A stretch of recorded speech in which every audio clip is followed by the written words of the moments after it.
सोचिए, एक ऐसी जगह जहां लोग न्याय की उम्मीद में जाते हैं, सुरक्षा मांगने जाते हैं।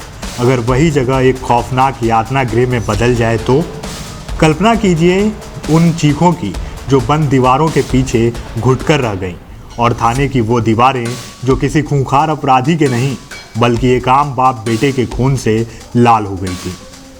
ये किसी थ्रिलर फिल्म की कहानी नहीं है, बल्कि हमारे ही सिस्टम के चेहरे पर लगा वो बदनुमा दाग है जिसने इंसानियत को शर्मसार कर दिया। एक ऐसा खौफनाक सच जहां रक्षक ही इतने बड़े भक्षक बन गए कि अदालत को भी कहना पड़ा ये दुर्लभ से दुर्लभ मामला है। कहानी शुरू होती है साल 2020 से। पूरी दुनिया कोरोना वायरस की दहशत में कैद थी और हर तरफ सख्त लॉकडाउन था।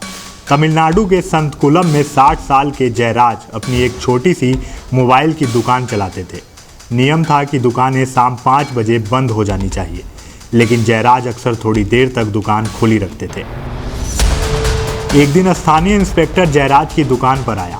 उसने मुफ्त में एक मोबाइल मांगा। जयराज ने साफ इनकार कर दिया। पुलिस के खाली हाथ लौटने के बाद जयराज ने झुंझलाहट में उस इंस्पेक्टर को भ्रष्ट कह दिया, लेकिन जयराज नहीं जानते थे कि उनका ये शब्द उनकी मौत का फरमान बन चुका था।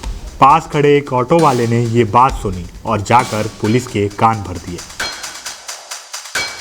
इसके बाद खाकी का वो गुरूर जागा जिसने सारी हदें पार कर दी।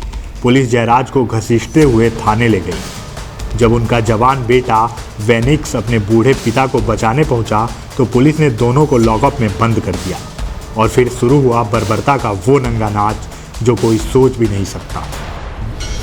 बाप बेटे को बेरहमी से लाठियों से पीटा गया। क्रूरता इस कदर हावी थी कि उनके जंजांगों पर टॉर्चर किया गया। मलद्वार में लाठियां डाल दी गईं। वो दर्द से तड़पते रहे, चीखते रहे, लेकिन उन वर्दी वालों का दिल नहीं पसीजा। खून इतना बहा कि थाने की दीवारें और फर्श लाल हो गए। पुलिस की दरिंदगी के बाद जब लहूलुहान बाप बेटे को मजिस्ट्रेट के सामने पेश किया गया तो उनकी हालात ऐसी थी कि वो अपने पैरों पर खड़े भी नहीं हो पा रहे थे। उनकी लुंगी खून से भीग चुकी थी। कोर्ट बंद था, इसलिए मजिस्ट्रेट के घर पेशी हुई। लेकिन सिस्टम का अंधापन देखिए।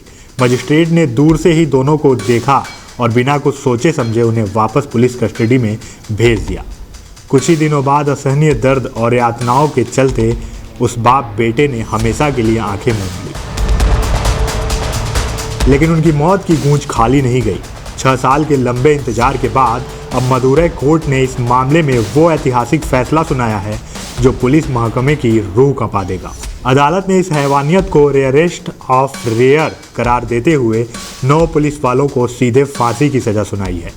इस जघन्य अपराध में शामिल 10वें आरोपी की कोविड से पहले ही मौत हो चुकी थी।